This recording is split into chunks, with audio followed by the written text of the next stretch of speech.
tak bagi tahu Long? Susah sangat ke nak bagi tahu Long? Angah, ni semua keputusan Angah kan? Angah ni memang tak fikirkan orang lain lah. Salah Angah. Banyak kali Angah dengan Acik call Along. Satu call pun Along tak angkat. Masih nak salahkan kita orang. Angah nak pergi mana? Along tak habis cakap lagi. Angah nak keluar. Dalam keadaan macam ni pun Angah nak keluar lagi. Habis tu, Along nak Angah duduk je kat rumah ni. Angah sedar tak yang ibu dah tak ada, Angah?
Anak-anakku yang tercinta, Liana, Rafiq dan Syakila.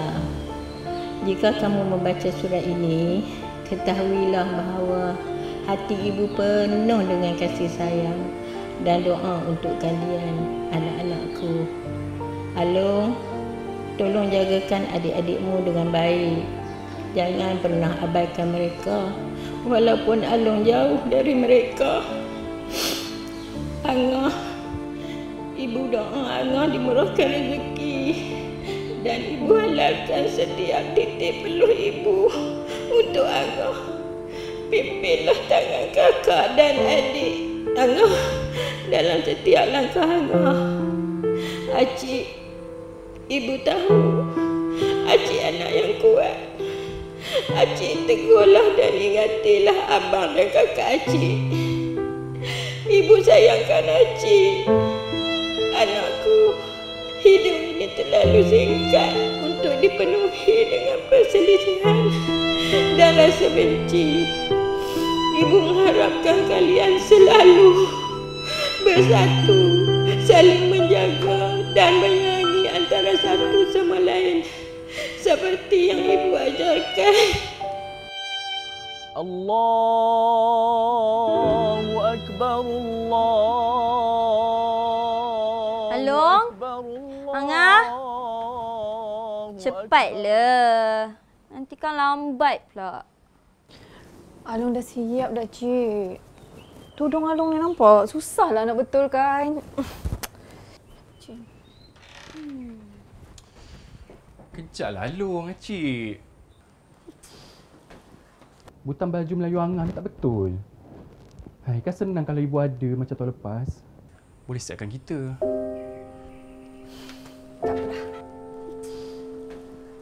Biar Along yang betulkan, dah besar macam ni pun tak pandai lagi nak pakai. Dah. Dah, jom. Jom. Jom. Kau ni memang ada nama. Cepatlah.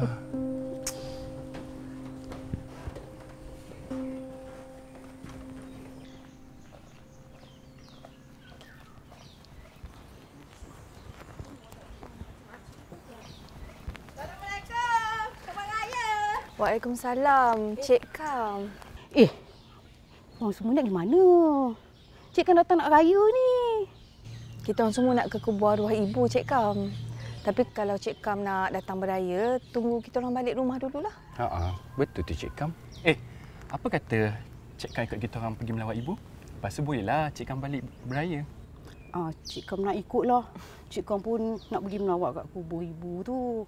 Cik Kam pun rindu juga arwah kakak Cik Kam kan? Ya? Iyalah. Jomlah kita pergi sekali. Ya.